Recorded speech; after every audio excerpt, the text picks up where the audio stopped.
নমস্কার প্রিয় দর্শক, আপনারা দেখছেন দ্য কেবি নিউজ প্লাস। আপনাদের সঙ্গে কথা বলছি আদিত্য। সন্দেশখালী যাওয়ার যতই চেষ্টা করুক সমস্ত রকম ভাবে বিরোধীদের আটকাবার চেষ্টা করছে রাজ্যের পুলিশ প্রশাসন। যতই হাইকোর্ট বারণ করে দিক, 144 ধারা তুলে দিক, তবু বিভিন্ন রকম ফন্দি ফিকির, নতুন ফন্দি ফিকির বের করে পুলিশ প্রশাসন কিছুতেই বিরোধীদের ঢুকতে দেবে না। শুভেন্দু অধিকারীকে বারে বারে আটকাবার চেষ্টা করা হয়েছে। আপনারা জানেন আজকে সকালে শুভেন্দু অধিকারী খানিকটা কৌশলের পরিবর্তন করে সমস্ত বিধায়কদের বাদ দিয়ে মাত্র 4 জন, তিনি সহ আর মাত্র 3 জন, অর্থাৎ শঙ্কর ঘোষ, ওদিকে তাপসী মণ্ডল এবং চন্দনা বাউরি সহ এই মোট 4 জন তারা নতুন কৌশল অবলম্বন করে যখন সন্দেশখালীর পথে বেরোন, কিছু দূর যাবার পর আবার তাদের আটকে দেওয়া হয় এবং যেখানে আটকে দেওয়া হয় সেখানেই তারা অবস্থান বিক্ষোভে এইভাবে বসে পড়েন, স্লোগান শাউটিং করতে থাকেন। পুলিশ অধিকর্তাদের সঙ্গে বিভিন্ন রকম বচসায় জড়িয়ে পড়েন, কিন্তু কোনোভাবেই তাকে চাকির ওপারে যেতে দেওয়া হয়নি এবং বাঁশের ব্যারিকেড করে কিভাবে তাকে আটকাবার চেষ্টা করা হয়েছে আপনারা দেখেছেন। কিন্তু সেটা তো খবর সমস্ত টিভি চ্যানেলে দেখছেন আপনারা। কুণাল ঘোষ, তৃণমূল কংগ্রেসের মুখপাত্র, বিকেলে যখন সাংবাদিক বৈঠক করছিলেন তখন তিনি কি ভাষায় এবং কি অশ্লীল ইঙ্গিত করে শুভেন্দু অধিকারীকে এই অবস্থান, অর্থাৎ এই যে বসে তিনি দীর্ঘক্ষণ বসে থেকে লড়াই আন্দোলন চালাচ্ছেন, এটাকে কিভাবে তিনি কটাক্ষ করলেন এবং কি অশ্লীল ইঙ্গিত করলেন, এটা কুণাল ঘোষের পক্ষেই সম্ভব। কারণ এর আগেও তাকে কিসের বাচ্চা, এর বাচ্চা, তার বাচ্চা বলে গালাগাল দিতে শুনেছি প্রকাশ্যে মঞ্চ থেকে। ওই অবস্থান মঞ্চ নাকি দাবির মঞ্চ, সেই মঞ্চ থেকে কিসের বাচ্চা বলে গালাগাল দিয়েছিলেন। তার তুলনায় এটা খুব কম, কিন্তু তাও যথেষ্ট অশ্লীল বলে আমাদের মনে হয়। আপনাদের দেখাই কুণাল ঘোষ কি অশ্লীল ভঙ্গিতে সেই ইঙ্গিতটা করেছেন। তার আগে দেখুন শুভেন্দু অধিকারীর আজকে অবস্থানের কিছু অংশ দেখুন। দেখো বিষয়টা তুমি দেখতে পাচ্ছ, এই মুহূর্তে রাজ্যের বিরোধী দলনেতা সহ আরো 3 জন বিধায়ক রাজ্যের বসে রয়েছেন, সামনে পুলিশ দাঁড়িয়ে রয়েছে।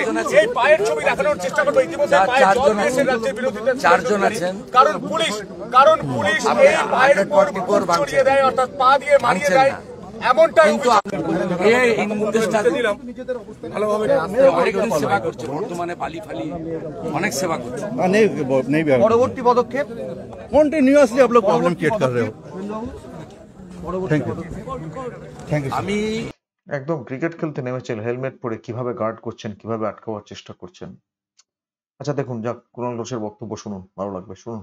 না, শুভেন্দু অধিকারী যেন একবারও না ওঠেন ওখান থেকে।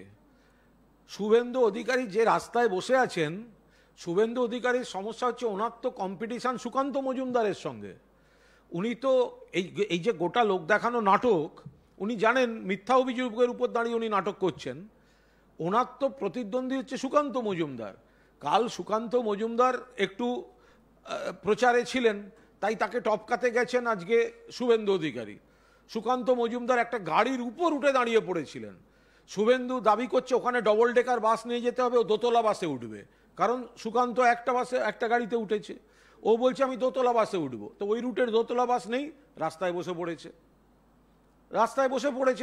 আমার বক্তব্য, কোনো কারণে শুভেন্দু যেন না ওঠেন, উনি ওখানে বসে থাকুন, এমনকি এই কারণেও যেন না ওঠেন, ফলে কোনো অবস্থায় যেন না ওঠেন।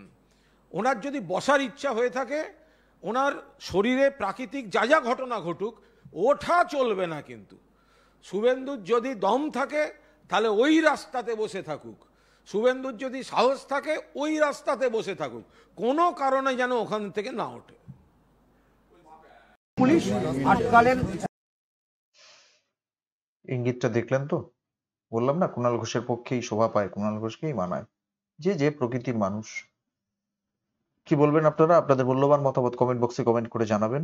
আর বললাম না, সারাদিনই ওই রকম একই রকম বক্কর করেছেন। সুকান্ত মজুমদারের সঙ্গে নাকি তার কম্পিটিশন। সুকান্ত মজুমদার কালকে বনেটের উপরে উঠে পড়েছিলেন এবং সাধারণ মানুষের যে আন্দোলন, সেই আন্দোলনকে ভাষা দিতে চাইছিলেন, তাকেও কটাক্ষ করছেন এবং কালকে আরো কি সব বক্তব্য রেখেছেন, নাটক করছেন, সেগুলো তো আপনারা দেখেছেন সবাই।